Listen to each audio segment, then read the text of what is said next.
¿Qué hay? ¿Qué tal? Muy buenas tardes. Bienvenidos a esta tercera conversación del ciclo de la Fundación Mutua El Mundo que Viene, que es un ciclo con acento iberoamericano. Empezamos el 20 de mayo preguntándonos por las relaciones entre España y los países latinoamericanos, por la distancia que hay entre las dos orillas.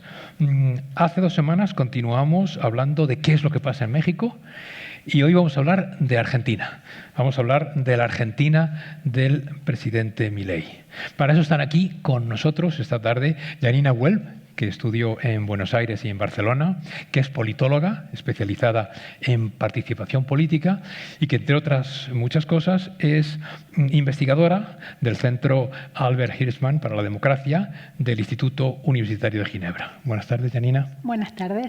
Y Carlos Malamud, que es investigador principal del Real Instituto Elcano y catedrático de Historia de América, y que también es miembro de la Academia Nacional de la Historia de Argentina. Carlos, buenas tardes. Muy buenas. Casualidades de la vida o no, el presidente Milei estuvo el domingo en Madrid, estuvo hace 48 horas aquí, en un meeting. Está en una gira que le llevó primero a Italia, después a España, ahora a Francia e Israel, y el próximo viernes volverá a pasar por Madrid para recibir un premio. Aquí en Madrid, como decía, estuvo el domingo por la tarde-noche y fue la estrella de la clausura de un foro político y económico celebrado en Vista Alegre. El presidente habló largo rato, era la clausura, presumió de su año y medio en la Casa Rosada, sobre todo de su balance económico, dijo que gracias a esas políticas económicas Argentina es el país más libre del mundo y que si él es reelegido va a ser una gran potencia global en unos años. Supo mantener la tensión que le caracteriza con el gobierno español y con su presidente y repartió calificativos en abundancia. Este es Milei en estado puro, entre el rock y el espectáculo y la política. Yamina, Carlos, este es... Difícil la pregunta. ¿Qué es el estado puro para un ser humano? O sea, diría que sí, pero inmediatamente diría también que Milei siempre ha sido muy estratégico a la vez. Así que hay como una idea de Milei como una persona que se deja llevar por sus emociones y puede decir cualquier cosa, y de hecho lo hace, lo dice, lo actúa, lo hizo en campaña, lo sigue haciendo.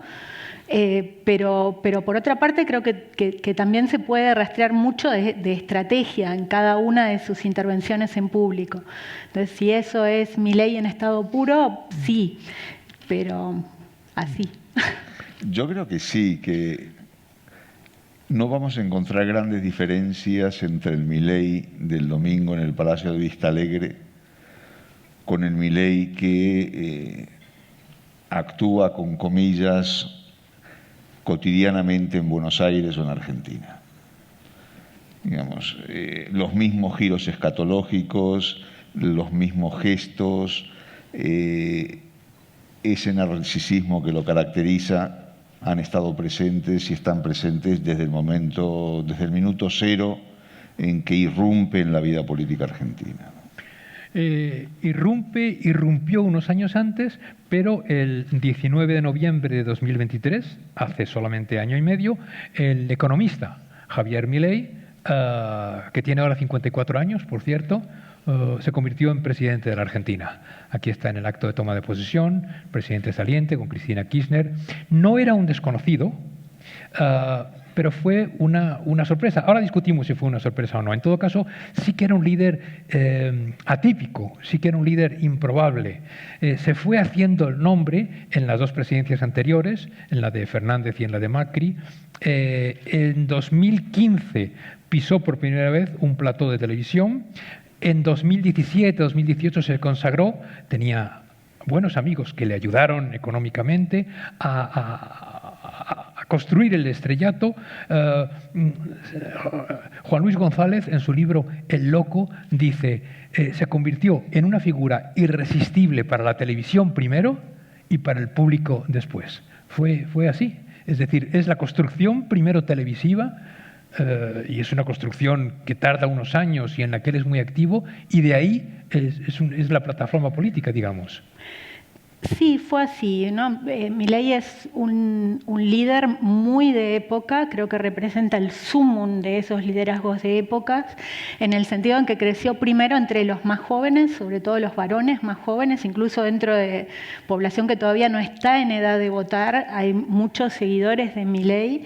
Creció en TikTok, creció en redes mucho antes de que la gente que lee todavía los diarios en papel o mira el noticiero tuviera conciencia de la existencia de Milei. Ahora me parece importante siempre en estas discusiones sobre el caso argentino y sobre el crecimiento de las derechas radicales en el mundo, tener en cuenta que no son liderazgos que vengan como por fuera del sistema político, ¿no? Se inscriben en el sistema político. Y en Argentina hay un elemento central, hay varios, pero uno para empezar, que tiene que ver con el cambio en el mercado de trabajo. En los últimos... más de una década la economía argentina no ha crecido, es muy conocido los niveles de inflación que ha habido en el país, y en consonancia con eso hubo un sector de la población cada vez más grande que fue quedando por fuera de la economía formal. El primer núcleo duro de votantes de Milei vino de ahí. Y creo que ese es un apunte importante. Y quizá otro apunte importante que se sigue reproduciendo todavía, aunque empieza a cambiar, en el patrón de voto de Milei, es que vino de ese país que la Argentina que mira todo desde la ciudad de Buenos Aires nunca mira. Entonces parte de la sorpresa también vino de ahí, de lo que no se estaba mirando, pero no porque no existiera, existía y no se lo estaba mirando bien. Uh-huh. Aquí está, ahora te dejo hablar, este es el Milei aquel, el Milei de la forja televisiva. Es un Milei 7 u 8 años más joven y es un Milei que se mete con los kirchneristas, se mete con los peronistas del Frente Renovador, se mete con los liberalotes de Macri, les llama, que reparte descalificaciones, que ya, como decías, construye muy bien su sitio en redes, en TikTok, agarra bien a los jóvenes con el discurso antipolíticos, hace espectáculo, ¿no?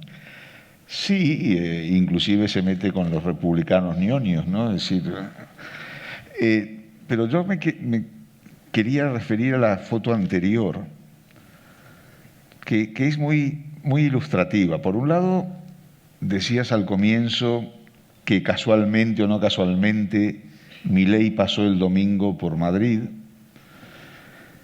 En algunas horas, muy pocas, la Corte Suprema de Justicia de Argentina va a decidir si confirma o no la sanción de 6 años contra Cristina Kirchner, lo cual puede cambiar bastante toda la ecuación política, entre otras cosas porque Milei, que sí descalifica permanentemente a sus rivales y al peronismo, pero para Milei no da igual si Cristina Kirchner es su rival política o no. El hecho de que Cristina Kirchner sea su rival política lo revaloriza mucho. Y luego esa foto, tú decías, Milei el economista, en esa foto hay 3 doctores, porque en Argentina cualquiera es doctor, y ahí ella que es abogada es doctora, Alberto Fernández que es abogado también es doctor, y él que es economista también es doctor. El único que no es doctor es el granadero que está detrás, pero que es oficial del Estado Mayor, lo cual no está mal. Es todo un mérito, quizá mucho mayor que los doctorados que se le atribuyen a los otros personajes, ¿no? Pero volviendo a tu intervención anterior, sí es verdad, ¿no? Es decir, Milei está permanentemente en estado de pontificar, ¿no? Es decir, él es el sumo pontífice de la política argentina, él bendice y desbendice, si se me permite la expresión, otorga certificados de pureza ideológica, pero todo aquel que no coincide con él es un traidor, es un mandril, que es uno de sus animales preferidos más allá de los perros, y también tiene toda una serie de insultos que va graduando en función de a quién se los dirige. Hay incluso un periodista hoy en Argentina que lleva una lista de insultados, ¿no? Sí, es un ranking. Un ranking. Un ranking de periodistas y economistas insultados o querellados por parte de Milei. Es decir, si te insulta Milei directamente, tienes X puntos, pero si te presenta una querella y te lleva a juicio, tienes el doble o el triple, ¿no? Y si el insulto lo hace en el exterior, más puntos todavía, es un bonus. Este hombre tuvo un verano, otoño impresionante en 2023, de gran jugador, de gran jugada. Dio un primer aviso. Estamos hablando de que venía de unos años muy conocido del espectáculo, de las televisiones, decenas y decenas de intervenciones. Era una figura muy popular ahí. Su salto a la política fue todo rápido. El primer aviso lo dio porque fue el candidato más votado en las primarias obligatorias de agosto del 23. Y eso imagino que a alguien le tuvo que decir algo. El segundo aviso fue la primera vuelta de las presidenciales. Ganó el candidato peronista, que era Massa, que tuvo el 37%. El segundo fue Milei, con un 30%. Y la tercera fue Patricia Bullrich, que estaba al frente de la coalición de los seguidores de Macri. Es decir, las dos grandes corrientes quedaron primera y tercera, peronistas y liberales o centro-derecha o como se quiera. Y en segunda vuelta, que fue el día importante, el 19 de noviembre, la mayor parte del apoyo que tenía Patricia Bullrich fue a parar a Milei, de forma que el resultado fue 56% para él, 44% de Massa. ¿Qué pasó? ¿Qué pasó, Janina? ¿Qué pasó, Carlos? Bueno, yo creo que lo primero que pasó es que sigue habiendo en buena medida, una ciudadanía muy cansada, un votante muy cansado con las promesas incumplidas de los políticos.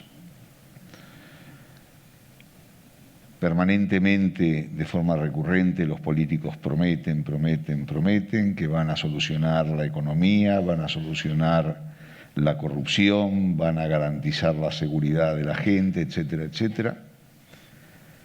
Y todo eso se refleja de una manera negativa en la población, que ve inclusive cómo se produce un cierto deterioro en sus condiciones materiales de vida.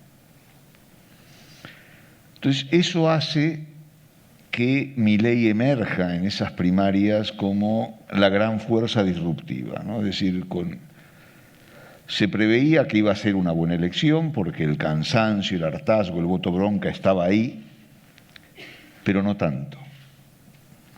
Entonces, esa es la gran sorpresa. Pero el triunfo de Milei luego no se explica sin el gran error estratégico de Patricia Bullrich. Patricia Bullrich lo único que tenía que hacer para ser la actual presidente argentina, en su lugar se conformó con un premio Consolación, es la ministra de Seguridad. Ministra. Lo único que tenía que hacer era pasar a la segunda vuelta. Si Patricia Bullrich pasaba a la segunda vuelta y tenía que competir en la segunda vuelta con Massa, ganaba porque todos los votantes de Milei la iban a apoyar, o casi todos la iban a apoyar. Pero si iba contra Milei en esa segunda vuelta, también ganaba porque los votantes de Massa, entre lo malo y lo peor, hubieran votado a la candidata a Patricia Bullrich. Entonces, en vez de dirigir toda su artillería dialéctica y de cualquier tipo que tenía a su alcance, que era mucha, contra Milei, la dirige contra Massa. que iba a ganar, iba a ser el candidato más votado de cualquier manera. Es decir, el peronismo todavía sigue siendo una fuerza importante en la política argentina, su piso electoral es sólido y eso garantizaba una buena elección en primera vuelta. Otra cosa era la segunda. Pero ahí el error de Patricia Bullrich, que se suma a un error también muy grave, uno más, de Mauricio Macri, que no supo gestionar las elecciones primarias de Unidos por el Cambio, es decir, la coalición donde estaban Patricia Bullrich, Horacio Rodríguez Larreta, que era el otro gran candidato, que terminó en una pelea cainita, brutal, que desgastó a la candidatura de Juntos por el Cambio y que hizo que lo que era a principios del año 23 la presidencia segura para el macrismo, dado el deterioro del gobierno peronista de Alberto Fernández, se convirtiera en algo inesperado en el cisne negro que fue Javier Milei. Janina, entonces estamos viendo que Patricia equivocó de enemigo, que Milei, aquí le estamos viendo cuando era portero de Chacarita, cuando era estrella rock, cuando era, en fin, joven, que aprovechó el hartazgo al que se refería Carlos. Ayudó también que el candidato Massa era ministro de Economía en un gobierno, el del presidente Fernández, con el que la inflación llegó al 140, 150, 180%. En fin, tampoco está mal. Ayudaron las medidas de la pandemia, ayudaron el escándalo de los vacunados VIP. En fin, es el caldo de cultivo de esa política de siempre. Y en la campaña, bueno, fue el Milei de la motosierra, ¿no? ¿Todo esto ayudó? ¿Todo esto crees tú que explica qué pasó entonces? Sí, creo que mucho de lo que dijo Carlos está sobre la mesa, pero quizá me gustaría poner otros elementos como politóloga que creo que aportan mucho a cómo las élites políticas argentinas estaban pensando la política y se equivocaron. Argentina tiene un sistema institucional que se puede definir como una verdadera partidocracia, en el sentido de que es un país grande, federal, donde crear un partido implica tener representación en todas las provincias. Hay 24 provincias con su propia agenda electoral, que podemos llegar a hablar sobre eso también después. Tenemos elección escalonada de diputados y por tercios del Senado. O sea, la llegada de un outsider, como se ha visto en otros países de la región, en Argentina, alguien que gane todo en una elección presidencial, igual, si acaba de surgir su partido, no va a tener mayoría ni en diputados ni en el Senado. O sea, está diseñado para prevenir la llegada de outsiders. Es más, otros elementos del diseño del sistema electoral lo hacían muy complicado. A pesar de todo eso, Milei ganó. Entonces la pregunta es ¿por qué ganó?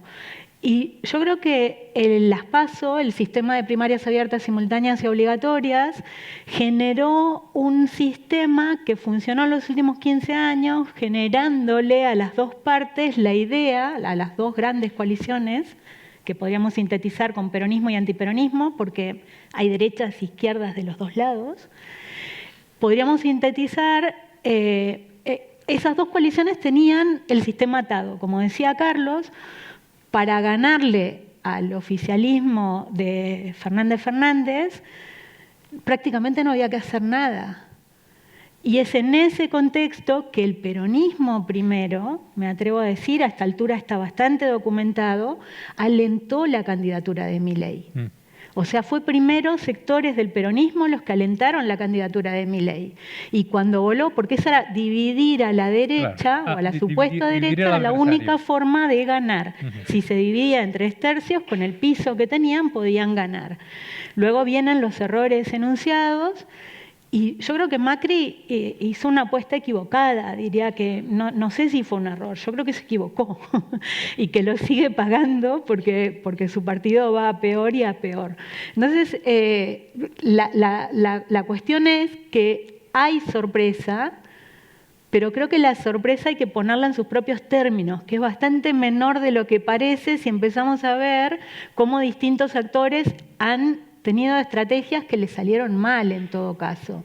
Pero no es que Milei, o sea, Milei como actor único, como outsider, no hubiera llegado muy lejos. Bueno, esto ya es historia. Milei ganó con margen. Este es su primer discurso presidencial pronunciado de espaldas al Congreso. Otro mensaje más de antipolítica. Los de aquí atrás no os han estado engañando durante años, los de aquí atrás no os quieren, es la casta. Yo estoy con vosotros. La casta le gusta mucho utilizarlo a Milei y es una cosa familiar. Se ha utilizado aquí, ya no tanto, pero se utilizó hace unos años desde el otro punto del arco político. Sí, pero, a ver, es verdad, dio el discurso de espaldas al Congreso, de espaldas al Parlamento, pero también dio el discurso inspirado en uno de sus grandes símbolos, que es Donald Trump. Es decir, el presidente de Estados Unidos, cuando toma posesión, su discurso de toma de posesión es de espaldas al Capitolio. No es dentro del Capitolio, es fuera y de espaldas al Capitolio. Hablábamos al principio de la intervención de Milei en Madrid el pasado domingo. Y una de las cosas interesantes que dijo fue si soy reelecto. Es decir, desde hace tiempo ya ha incorporado a la ecuación su reelección. Desde hace tiempo ha incorporado a la ecuación la necesidad de constituir a su embrión de partido político, La Libertad Avanza, en un verdadero partido político. Entonces, eso implica hacer política de una manera diferente de cómo se desarrolló la campaña electoral. La campaña electoral se desarrolló dentro de unos parámetros donde la denuncia era constante, era permanente, de ahí la denuncia de la casta, de ahí la utilización de la motosierra o del símbolo de la motosierra como mensaje de recorte fiscal, una promesa que cumplió, es decir, si algo no se le puede criticar a Milei es que no cumpla parte de sus promesas políticas, otras no, por ejemplo, iba a cerrar el Banco Central, no pudo, pero, es decir, esto tiene que ver con el hecho de que ese Milei que participa en la campaña, que inicialmente creía poco en su propio éxito, porque, digamos, Milei tampoco estaba convencido antes de las PASO de que podía ganar. Es decir, lo que planteaba Giannina sobre el sistema político, el sistema electoral, iba en esa línea. Yo creo que el primer sorprendido del resultado de las PASO es el propio Milei. A partir de ahí tiene que introducir una serie de cambios importantes en el diseño de su campaña y de su participación política. Pero una vez en la Casa Rosada, una vez en la Quinta de Olivos, a la cual en principio no pensaba ni siquiera pisar, le empieza a tomar el gusto al poder y a pensar, supongo que inspirado en parte en su hermana, el jefe, y también en Conan, su perro, que en gloria esté, pues que hay que quedarse. Y hay que quedarse por lo menos 4 años más, ¿no? Eso es exactamente. Yo no sé si intentarán luego los hermanos Milei, en una maniobra muy argentina, repetir el esquema kirchnerista, ¿no? Es decir, alternar entre el hermano y la hermana, no entre marido y mujer, sino el hermano y la hermana. Sí, desde luego ella juega un papel fundamental con él, y también los descendientes de su perro Conan. Clonados. Clonó, y le costó $50.000, clonó en Estados Unidos y tiene 3 o 4 perros, ¿no? Y bueno, su relación con ellos es intensa. Milei arrancó fuerte. Enseguida presentó, aquí está, y esta foto es del 20 de diciembre, con su gabinete, el decreto de necesidad y urgencia. Y como decías, Carlos, es justo decir que económicamente hablando, Argentina está en otro lugar. La hiperinflación que había cuando Milei llegó al poder, en este momento, porque esto es diciembre del 23, era del 271%. Este mes de mayo, que acabamos de terminar, la inflación ha crecido un 2,1%. Este mes de junio se supone que va a crecer un 1,9%. Al final de año todavía va a haber inflación. Estaba todavía se calcula el 28 por ahí, pero no tiene nada que ver. Un 200 con un 20. Bien. Reivindica Milei que tiene superávit fiscal desde su primer mes, y el déficit que había heredado del kirchnerismo era del 15% del PIB. 3, no ha cerrado el banco, pero ha saneado el Banco Central. En fin, pudo, esto es de enero del 24, ha podido salir al exterior, ha podido ir a Davos a decir: he hecho esto en un país muy complicado. He recortado el gasto público en un 30%, he cerrado 10 ministerios, 100 secretarías y subsecretarías, he puesto en la calle a 34.000 empleados públicos, he suspendido la obra pública, he quitado el cepo, etcétera, etcétera, etcétera. Planea la dolarización de la economía. Es decir, en economía, Milei, después de un año y medio, en un país con el pasado inmediato que tenía Argentina, pisa fuerte, ¿no? Sí y no. O sea, claramente los datos son contundentes, están ahí, veníamos de una trayectoria que has puesto sobre la mesa. Pero a la vez, lo que no está claro es cuán sostenible es ese modelo y qué tipo de consecuencias tengan muchos sentidos. A ver, creo que hay un acuerdo bastante generalizado en que había que ordenar las cuentas y que había que hacer un ajuste. Y lo iba a hacer cualquiera, incluso si ganaba Massa, también no de estas dimensiones, no de esta manera. Ahora, a partir de ahí, yo no sé, no soy economista y no quiero tampoco hablar sobre lo que no sé, pero siguiendo a varios economistas en Argentina que hoy ponen dudas sobre la sostenibilidad del modelo, por un lado. La inflación se ha controlado muchas veces en el país. El punto es sostenerlo, ese es uno de los elementos. Y después, por otro lado, está el tema de los costes, ¿no? Tenemos superávit fiscal, pero a costa de un ajuste brutal, el más grande de la historia de la humanidad, como le gusta decir al mismo Milei, que para quien todo es así a base de hipérboles, que produce una erosión de las capacidades estatales en un país donde el Estado ya venía deteriorándose. Entonces, podemos asumir que era necesaria una reforma del Estado y un ordenamiento de las cuentas públicas. Ahora, parte de lo que se está haciendo tiene consecuencias muy negativas sobre, por ejemplo, la propia estructura productiva, ya no hablando solo del Estado. La forma en que se está abriendo la economía provoca consecuencias negativas sobre la producción local también. Entonces, a mí me genera muchas dudas la sostenibilidad de este modelo en términos económicos, y cuando me pongo a mirar lo que pasa a nivel del Estado y a nivel de la estructura productiva, veo elementos negativos, algunos muy negativos. Entonces, entiendo que el modelo Milei en algunos lados resulte muy seductor, pero no creo que sea viable. El modelo Milei, poner las cuentas en orden. ¿Tiene viabilidad? ¿No tiene? Todavía no lo sabemos. Por ahora... Mira, cuando ganó Milei la elección, un politólogo argentino dijo: esto puede salir mal pero no debe salir mal. ¿Por qué no debe salir mal? Porque era tal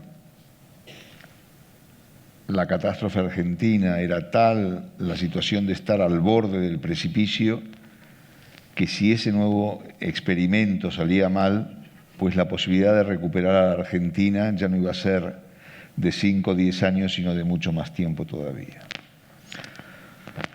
Dicho esto, yo creo que, por un lado, hay éxitos evidentes. El tema de la lucha inflacionaria es quizás el mayor logro, no solo desde el punto de vista del modelo económico, sino también del respaldo social que tiene Milei. Sin esas cifras tan contundentes en contra de la inflación, no se explica que siga teniendo un respaldo por encima del 50 y algo %, lo cual, dada la brutalidad del ajuste, de otra manera sería bastante inexplicable. Es verdad lo que dice Janina sobre la sostenibilidad del modelo. Quizás el tema más preocupante que de forma recurrente se ha visto en la historia argentina reciente sea el tema del atraso cambiario, de la paridad entre el peso y el dólar, lo cual permite cosechar éxitos en la lucha contra la inflación transitorias hasta que llega el momento de la gran devaluación y ahí se produce la gran explosión, el boom. Pero yo creo que hay algunos elementos que también hay que introducir en la ecuación para ver que la situación es bastante más compleja. Es verdad que no solamente está el tema del atraso cambiario, la economía productiva no se ha recuperado totalmente, no se está creando trabajo, se ha frenado el aumento de la pobreza que inicialmente se había disparado, consecuencia del programa de ajuste. Pero yo creo que hay dos grandes elementos que están jugando a favor de la política de Milei. Uno, que no se ha terminado de concretar, que es el acuerdo con el Fondo Monetario, y que si llegan los ansiados 20.000, 30.000 millones de dólares, eso pondría al país a seguro de estallidos cambiarios y de crisis financieras, o por lo menos le daría bastante abrigo. Y el segundo, que es la gran lotería que le tocó a Milei, que generalmente le tocaba a los gobiernos peronistas, que es Vaca Muerta. Es decir, Vaca Muerta es un yacimiento de gas y petróleo de fragmentación, pero que supuso cambiar radicalmente la ecuación energética. Argentina, de ser un país importador neto de energía en los últimos años, lo cual suponía una factura de en torno a los 10.000 millones de dólares de importar gas y petróleo, ahora se ha convertido en exportador. Uno de los éxitos, por lo menos, que se están vendiendo del viaje de Milei el fin de semana a Italia es un acuerdo para exportar petróleo a través del ENI, del Instituto Nacional de Hidrocarburos italiano, a Italia. Y eso obviamente cambia las cuentas públicas, ¿no? Es decir, ya esa sangría constante de dólares que había en el pasado es menor. Sin embargo, sigue habiendo problemas. Ayer salió el ministro Caputo a decir que iban a emitir bonos por 7.000 millones de dólares porque los dólares seguían sin aparecer. Y ahora que menciono a Caputo, me acuerdo de la foto anterior donde estaba Milei con su gabinete. Y esta es otra de las cosas, no tiene que ver con la economía, pero tiene que ver con su estilo de gobierno. Y valdría la pena hacer un recuento de cuántos de los que están ahí en diciembre del 83, hoy ya no están. Es decir, uno de los récords de Milei en tanto presidente es la cantidad de ceses de ministros, secretarios de Estado, altos funcionarios que superan los 200 de una manera bastante amplia, ¿no? O sea que quema mucha leña, ¿no? Mucho. Muchos esperaban un, no sé si colapso rápido, pero más dificultades seguramente al principio, después de las medidas de los recortes, con los sindicatos. Esta fue, el 24 de enero, esta fue el primer paro general después de 35 días en la Casa Rosada. Bueno, lleva año y medio y ahí sigue, índices de popularidad más o menos aceptables, por encima del 50, un poquito por debajo del 50, fueron peor en febrero y marzo, han vuelto a subir un poquito, con los datos económicos a favor y apretando el acelerador de la batalla cultural, de la guerra cultural. Lo que hace Milei, con estos datos que le respaldan, con la relativamente poca resistencia relativamente que tiene, es ahondar la grieta, ahondar la polarización, los ataques contra lo que él llama el consenso globalista y socialdemócrata. Él dice, por ejemplo, no tenemos que pedir permiso ni perdón por cómo pensamos.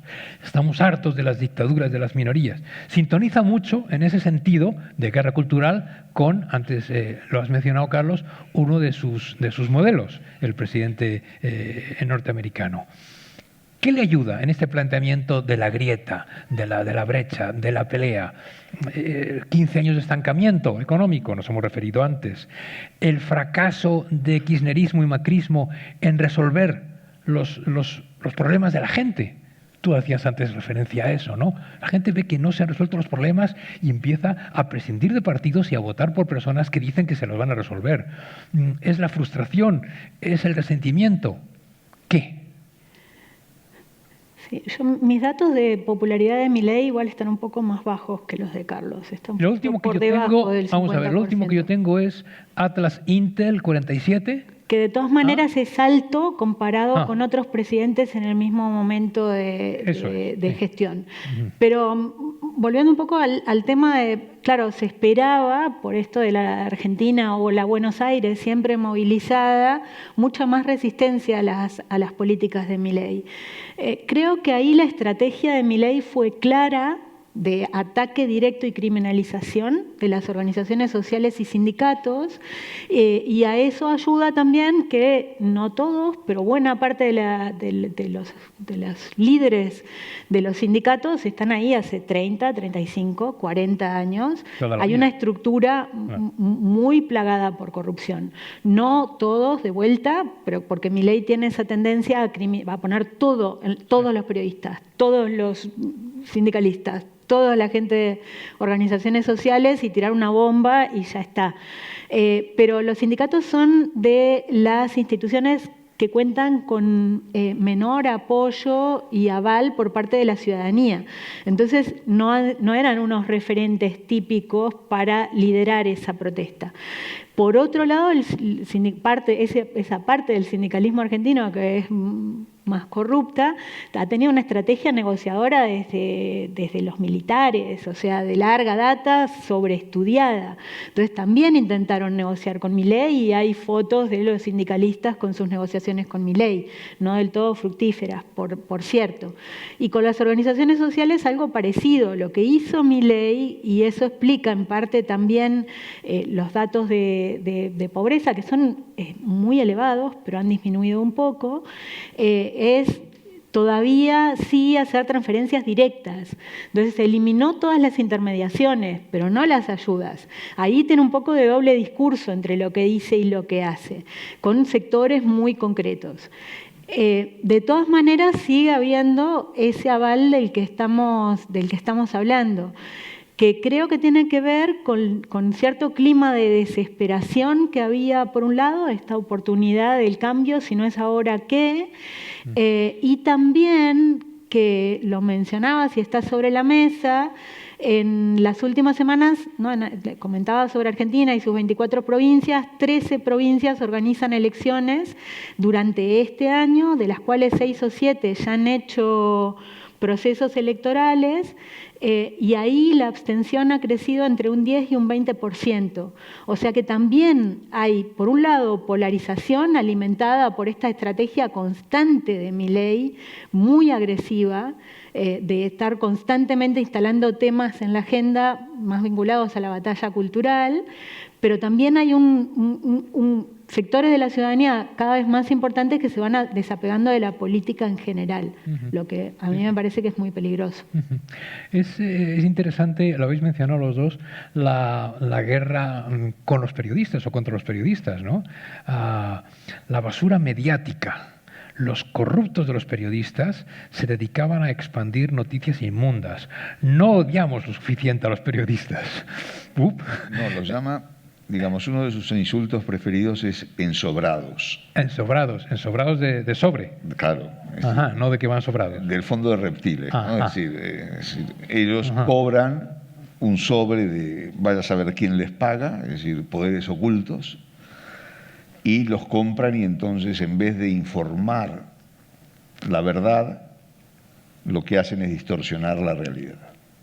Ese es el insulto en el cual concentra su opinión, ¿no? Pero es cierto, ¿no? Es decir, en ese intento de polarizar, de deslegitimar, de alguna manera también de afianzarse en el poder, ¿no? Es decir, un poder al que llega en medio de una crisis brutal del sistema político. Es decir, su triunfo coincide no con la implosión y la desaparición de los partidos, pero bastante, ¿no? Es decir, mucha dirigencia política se ve desconcertada por la irrupción de Milei. La disciplina partidaria se rompe. No hay fronteras claras entre lo que es la oposición y el oficialismo. Se ve, por ejemplo, en el Parlamento con una facilidad pasmosa. Hoy unos diputados o senadores votan a favor del gobierno, mañana en contra del gobierno, sin ninguna... Sin disciplina de partido. Bueno, es decir, la disciplina no existe. Es decir, entonces... hay variables constantes que hacen cambiar el voto, pero el temor de muchos dirigentes es verse descolocados, verse desplazados, perder el tren del poder. Y entonces, bueno, ya lo decía, ¿cómo se llama este político italiano? Andreotti, sobre la oposición y el frío que hacía afuera. Eso sí que desgasta. El poder desgasta, pero la oposición... desgasta mucho más todavía. Y es en este contexto donde el discurso anticasta, que fue uno de los ejes de su campaña electoral, se convierte también en el respaldo de otro elemento clave que permite identificar a Milei y la gestión de Milei, que es la guerra cultural o la batalla cultural. Guerra cultural o batalla cultural en la cual está muy rodeado de un ejército de influencers. Alguno inclusive quiso convertir esa legión mediática en algo más, es decir, en darle una estructura más militar, si cabe. Uno de estos personajes es uno que recibe el nombre de guerra del Gordo Dan, que es quizás el que tiene mayor presencia en las redes, que inclusive sonó como candidato para diputado provincial en la provincia de Buenos Aires, en la tercera sección, para enfrentarse a Cristina Kirchner, que lanzó su candidatura. Rápidamente se vio que no medían, como dicen las encuestadoras, y fue desplazado. Pero entre las grandes perlas que tiene el Gordo Dan dicen una cosa que es la siguiente. Si el adoctrinamiento es de derecha, entonces no es adoctrinamiento. Porque nuestras ideologías no son equivalentes. Enseñar socialismo no es equivalente a enseñar liberalismo. Por supuesto que todo lo que pienso yo es liberalismo y todo lo que piensan los demás es comunismo, socialismo, ¿no? Uno defiende la realidad, yo, y la otra una fantasía.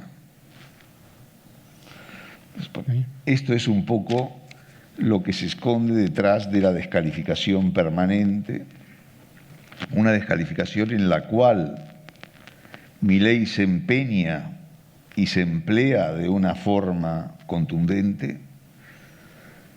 Tu pregunta inicial sobre si este es Milei en estado puro, también se contesta con estos elementos. Y ahí es muy gráfico una cosa, y es, Milei es un personaje de filias y fobias. Y es como el interlocutor de la foto de rencores permanentes, de amores permanentes y de rencores permanentes. Como aquí el primero que lo abrazó y que le dijo qué buen tipo que sos fue Abascal. Él es un fiel seguidor de Abascal y un gran amigo de Pedro Sánchez. Es decir, lo insólito es que ha venido múltiples veces a Madrid ya, siempre a recibir algún premio. Es quizás uno de los presidentes más laureados del planeta. Pero nunca se ha visto, es decir, nunca ha hecho un viaje oficial. No, lleva 3 por lo menos, el viernes es el cuarto, a las visitas, 4 visitas y ninguna oficial. Digamos, la máxima autoridad con la que se ha entrevistado es con la presidenta de la Comunidad de Madrid. Sin embargo, en su viaje a París, bueno, a Niza en realidad, a Francia, se ha visto con Macron, con el cual se estrechó en un abrazo sumamente efusivo. No se han dado besos en la boca porque no es la Rusia soviética, pero han estado cerca. Entonces, ¿por qué con Macron sí y con Sánchez no?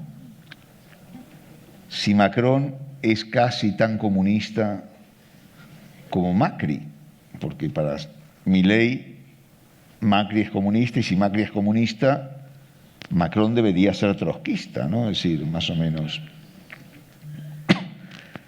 Pero esto solo se explica desde la perspectiva de quiénes son sus amigos en España y, por lo tanto, quiénes son sus enemigos.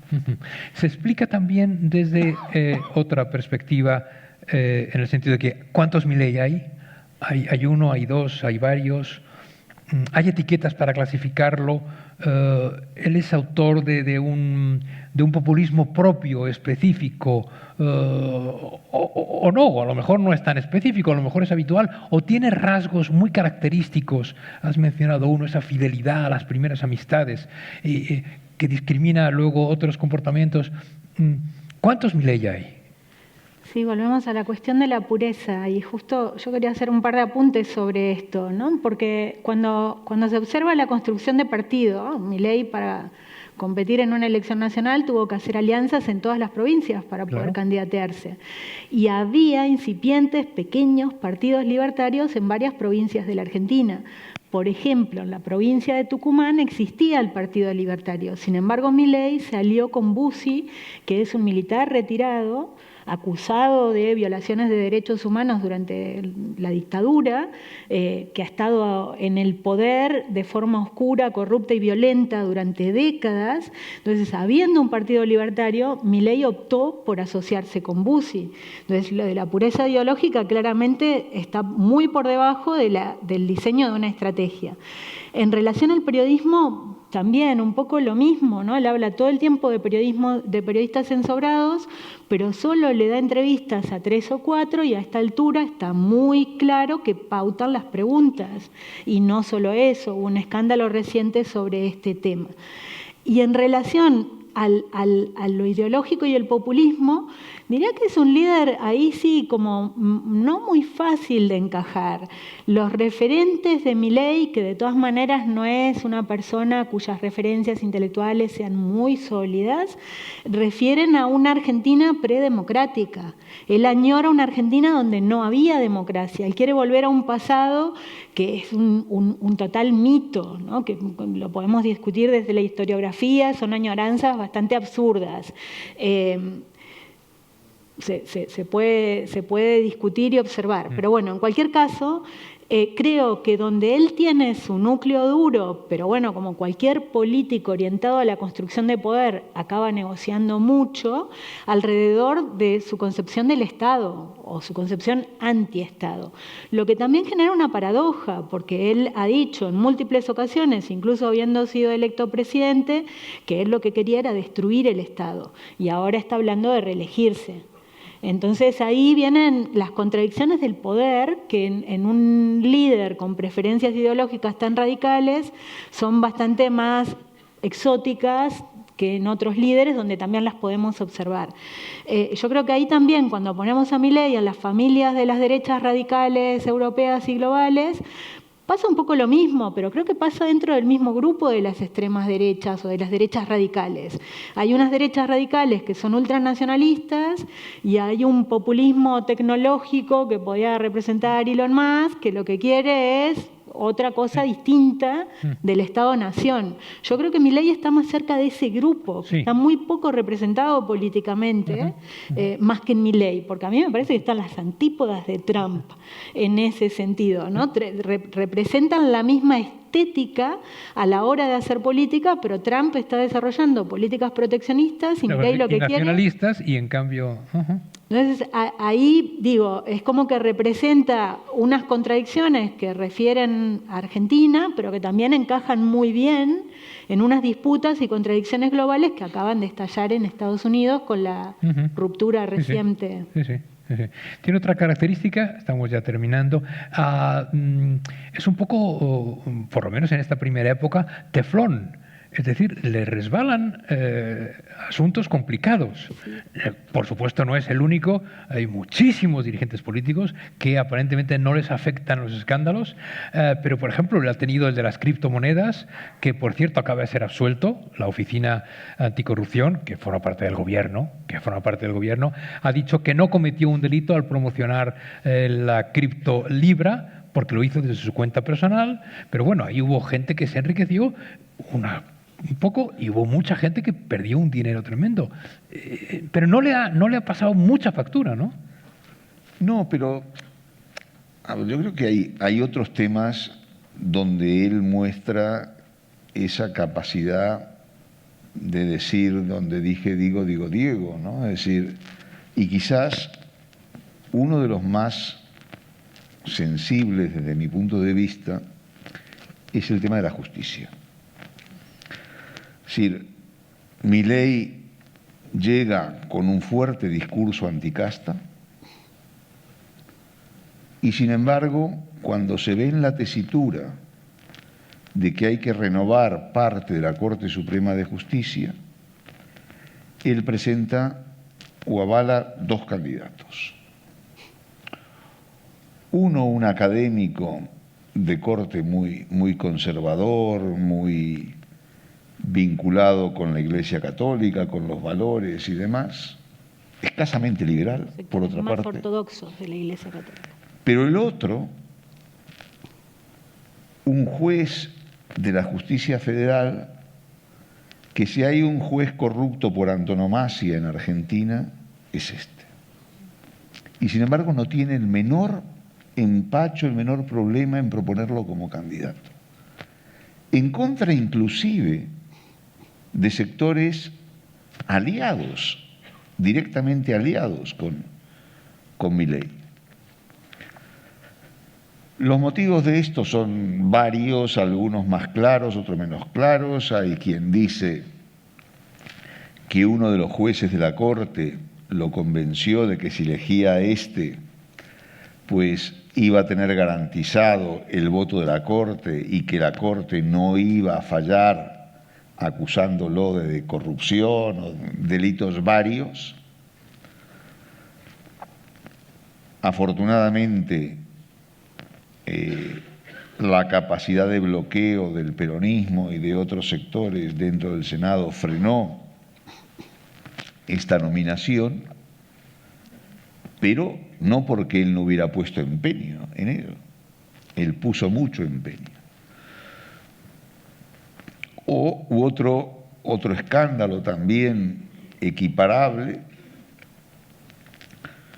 los sectores democráticos en Argentina impulsaron durante mucho tiempo un proyecto de ley llamado de ficha limpia, que suponía la inhabilitación o la incapacidad de presentarse en listas electorales en las elecciones a aquellos políticos con sentencia firme, condenados por la justicia por corrupción o por lo que sea, con sentencia firme.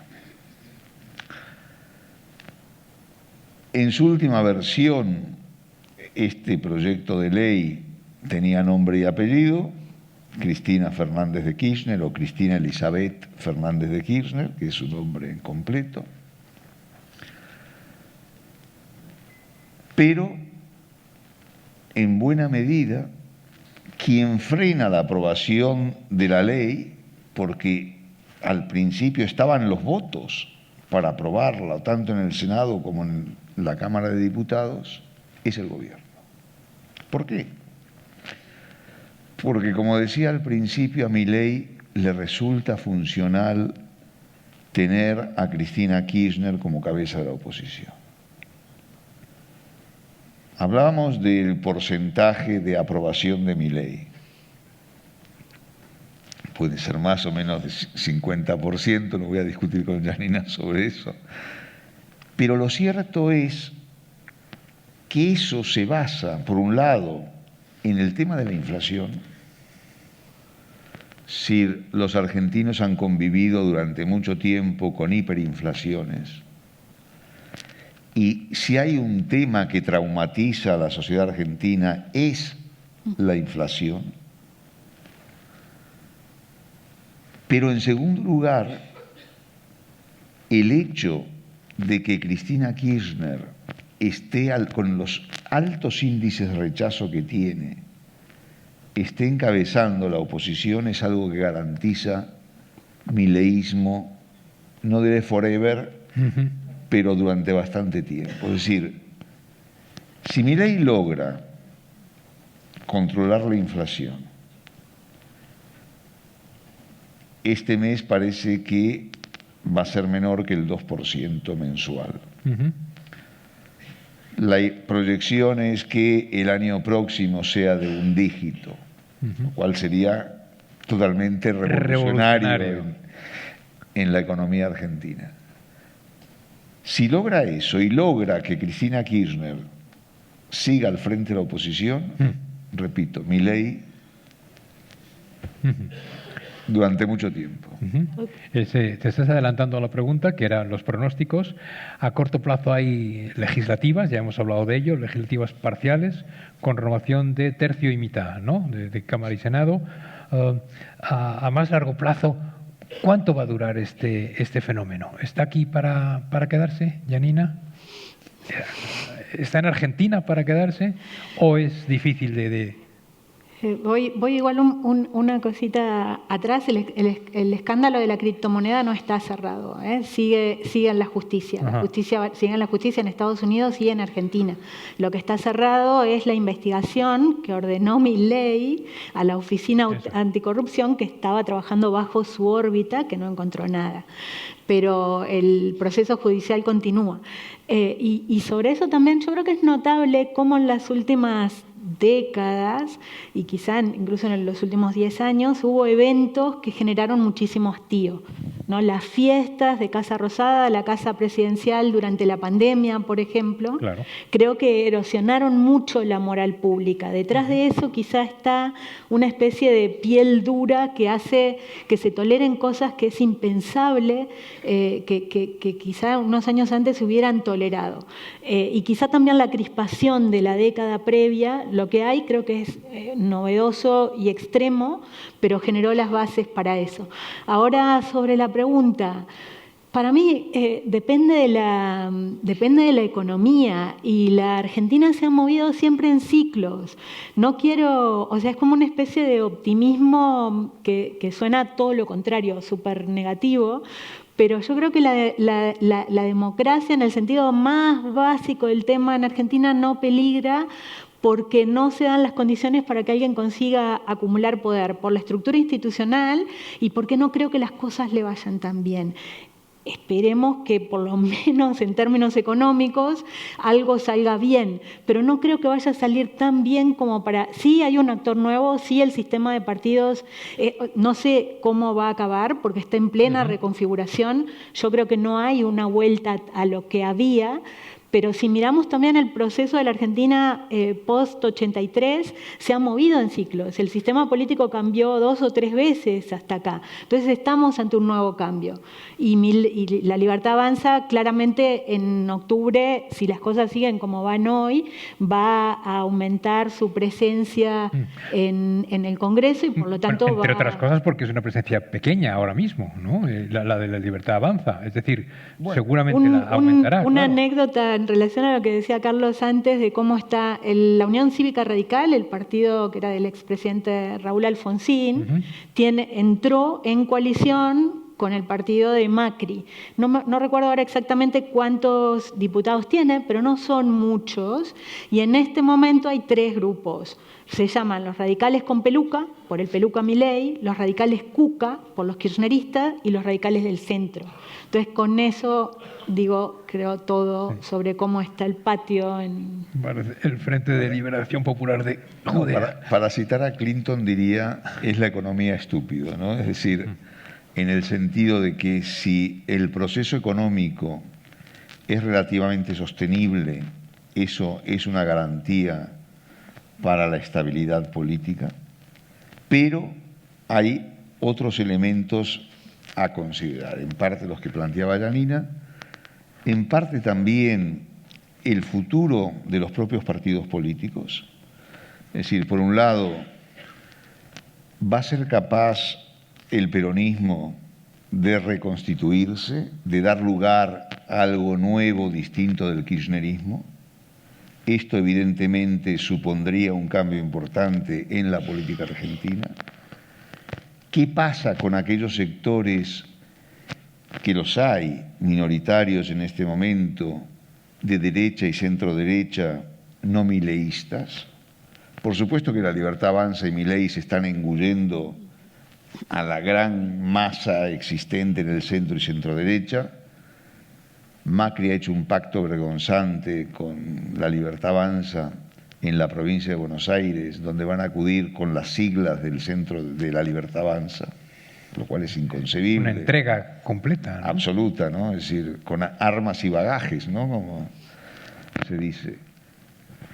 Entonces, ¿van a ser capaces estos sectores, repito, de momento muy minoritarios, muy embrionarios en su organización, de dar lugar, de recomponer algo nuevo? Esas son las grandes incógnitas de momento que podrían incidir en ese resultado, ¿no? De todas maneras, de aquí a octubre queda mucho tiempo. En Argentina, estos 4 meses que hay son una eternidad en política, puede pasar cualquier cosa, y no digamos pensando en la posible reelección de 2027. La recomposición del panorama político, de los partidos políticos tradicionales, la economía que funciona. Mientras esto ocurre, a corto plazo los argentinos no se van a cansar de su presidente, de Javier Milei. Está aquí hace un par de semanas en la Catedral de Buenos Aires en una ceremonia de Te Deum. A corto plazo no se van a cansar. a largo, ¿quién sabe? Ahora, lo de cansarse o no cansarse creo que también hay que matizarlo, ¿no? Como creo que está muy claro que la variable inflacionaria es la que pesa en esa percepción sobre Milei, pero todas las encuestas que hay también dan cuenta de que a la mayoría de la población no le gusta el tono de Milei. No le gusta cómo habla Milei, rechazan bronca, la agresión, la grieta, la parte... rechazan la parte, las Sí. ofensas, rechazan, o sea, hay un rechazo. De hecho, esta conversación se llama Entre el éxito económico y la grieta y la bronca, ¿no? Es decir, ¿y cómo eso se compatibiliza? De alguna manera Milei está convencido de que él está ahí por su discurso anarcoliberal, libertario. Y que el grueso de los argentinos ha comprado ese paquete ideológico y lo sigue en función de eso, cuando no es verdad. Es decir, el grueso de la ciudadanía argentina ha pasado de votar a Menem, previamente a Alfonsín, a Menem, a Kirchner, a Macri, y muchos son los mismos votantes que se decantan hacia un lado y hacia otro. No por la ideología, sino por los intereses, que son legítimos de los ciudadanos. Pero Milei está convencido de que su discurso ha llegado para quedarse y de que ese grito de viva la libertad con lo que sigue, pues, carajo, tendrá éxito. Y eso sienta las bases para lo siguiente, que es resuelto el problema inflacionario, es probable que su caudal electoral decaiga porque los problemas van a pasar a ser otros. Bueno, pues lo vamos a seguir muy atentamente. Aquí terminamos esta conversación. Muchas gracias por haber venido. Dentro de una semana ponemos fin a este ciclo latinoamericano preguntándonos por qué en tantas ocasiones ha fallado o falla la democracia en Iberoamérica. Así que ojalá nos veamos dentro de una semana. Muchas gracias a Nina Welp, Carlos Malamud, por explicarnos algo realmente complicado que es el fenómeno Milei y que es Argentina. Muchísimas gracias. Buenas tardes.